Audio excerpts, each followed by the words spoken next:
Scan for Sovi and straight A's only. Let's go!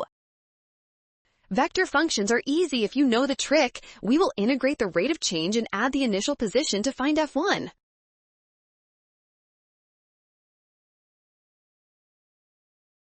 First, we set up the integral of the rate of change from 0 to 1. This represents the total displacement of our vector function over that specific time interval. Let's go! Integrate each component separately. The first part becomes t cubed plus 2t squared plus t. The second becomes half t to the fourth plus half t squared minus 2t. Evaluate these at 1 and add the initial values of -2 and 3. This calculation leads directly to the final answer, option A. Well done! Scan the code to learn with Sovi. Watch signs carefully and trust given values to ensure your steps are correct.